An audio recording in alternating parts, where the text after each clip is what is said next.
Olá pessoal, eu sou a professora Roberta Queiroz aqui do Gran Cursos Online, da disciplina de Direito Civil. Estou aqui hoje para uma dica da nossa gloriosa disciplina de Direito Civil para o seu concurso do MPU, Carreira Jurídica.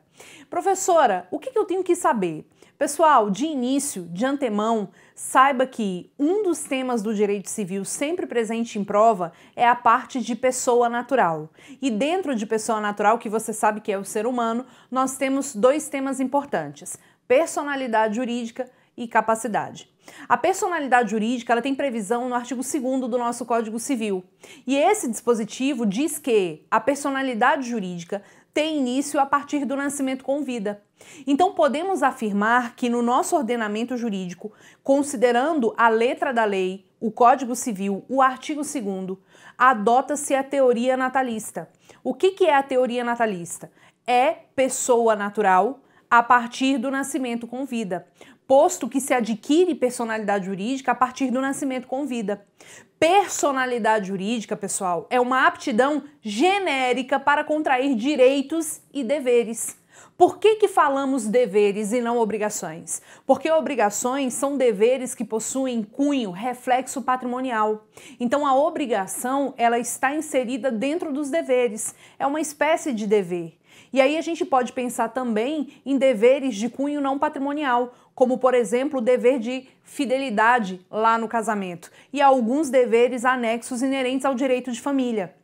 Então observa o seguinte, quando a gente fala de personalidade jurídica, nós estamos falando que a pessoa natural vai adquirir personalidade jurídica a partir do nascimento com vida. Isso é a teoria natalista. E nascimento com vida considera-se o funcionamento do aparelho cardiorrespiratório, ou seja, você vai adquirir personalidade jurídica ao respirar.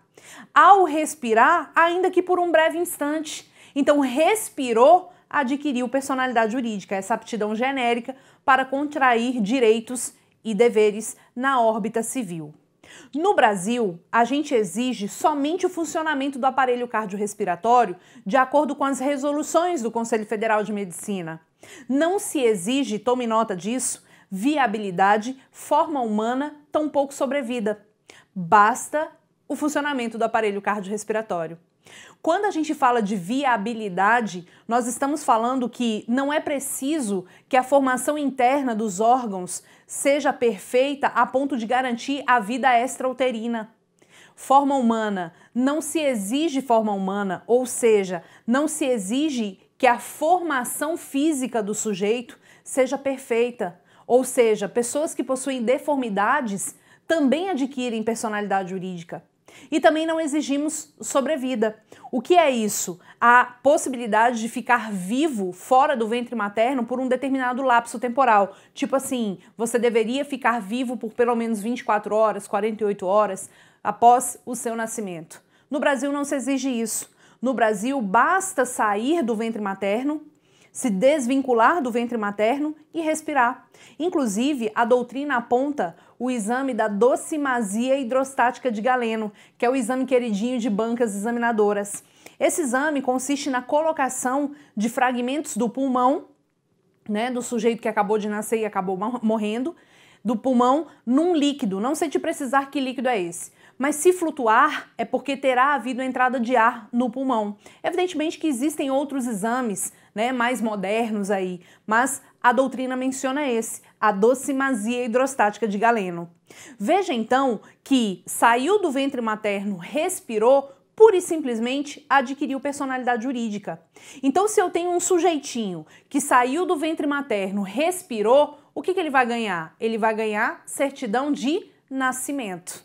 Saiu do ventre materno, respirou, ainda que um breve instante, morreu, ele vai ganhar certidão de nascimento e certidão de óbito.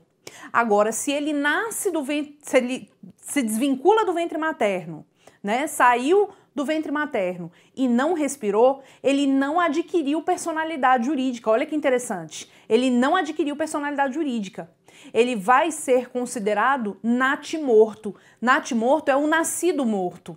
E aí ele vai ganhar o quê, gente? Certidão de nascimento, certidão de óbito? Claro que não. Ele vai ganhar certidão de nascido morto, que tem assento no livro auxiliar C do cartório de registro de pessoa natural, de acordo com a lei de registro público. E aí, um tema também que é muito cobrado em prova é a natureza jurídica da certidão de nascimento, da certidão de óbito e da certidão de nascido morto da pessoa natural. Essas certidões são declaratórias, ou seja, a certidão de nascimento, a certidão de óbito tem natureza declaratória. Os seus efeitos vão retroagir à data do fato que ela declara. Nasceu com vida, a certidão de nascimento tem efeito ex tunc. Ela vai retroagir até a data do efetivo nascimento. Certidão de óbito também. A certidão de óbito, que é obtida lá também no cartório de registro de pessoa natural, ela tem natureza declaratória e ela retroage até a data da efetiva morte do sujeito, ok? Não confunda isso com o registro da pessoa jurídica. As bancas, elas acabam querendo confundir um pouquinho. A certidão de nascimento da pessoa natural tem a mesma natureza declaratória do registro da pessoa jurídica. Será que tem? Claro que não, porque o artigo 45 do Código Civil, ele diz que a existência da pessoa jurídica, ela começa a partir do registro. Então, o registro, ele tem natureza, o quê, pessoal? Natureza constitutiva. Um detalhe interessante que você tem que saber é que quando você adquire personalidade jurídica, que é essa aptidão genérica para contrair direitos e deveres, você acaba tendo um brinde também. Que brinde é esse? A chamada capacidade de direito. Vamos fazer um esquema aqui no material interessante. Nascimento, olha lá, nascimento com vida. O que eu vou ganhar? Eu vou ganhar personalidade jurídica, que vai ser exatamente essa aptidão genérica para contrair direitos e deveres. Adquirindo personalidade jurídica, o que eu adquiro também logo de cara? A capacidade de direito. Pessoal, a capacidade de direito, que também é chamada de capacidade de quê? De gozo. Professora, qual é a diferença entre personalidade jurídica e capacidade de direito? Basicamente, pessoal, não existe diferença. Porque tanto a personalidade jurídica quanto a capacidade de direito são aptidões genéricas para contrair direitos e deveres na ordem civil. Então eu te pergunto, um menino de 5 anos de idade, vem comigo, um menino de 5 anos de idade, ele pode ser responsabilizado pelos atos praticados por ele? Um menino de 5 anos de idade, ele tem direito de ter uma conta no Banco do Brasil? Ele pode ir lá e abrir uma conta no Banco do Brasil? Resposta sim. Professora, por quê? Porque ele tem personalidade jurídica e ele tem capacidade de direito. Agora, ele pode ir sozinho no Banco do Brasil abrir essa conta? Não. Por que ele não pode? Porque ele não tem a chamada capacidade de fato. Volta lá no material. Quando a gente fala da personalidade jurídica e a capacidade de direito, você vai considerar o marco inicial o nascimento com vida. Considerando o nascimento com vida, o fenômeno da respiração, ainda que por um breve instante. Então, ele tem direitos, ele tem deveres, mas ele não pode exercer sozinho, porque ele só vai poder exercer sozinho esses direitos e deveres quando ele alcançar a nossa maioridade, que acontece com os 18 anos. Então, a partir dos 18 anos, ele passa a ter a chamada capacidade de fato. Essa capacidade de fato, ela também é chamada de capacidade de exercício. Olha que interessante. Professora, como é que eu faço para decorar isso? Muito fácil. O D no alfabeto vem antes do F. Na sua vida também. Então, qual é a capacidade que eu vou adquirir junto com personalidade jurídica? Capacidade de direito. E aí, as duas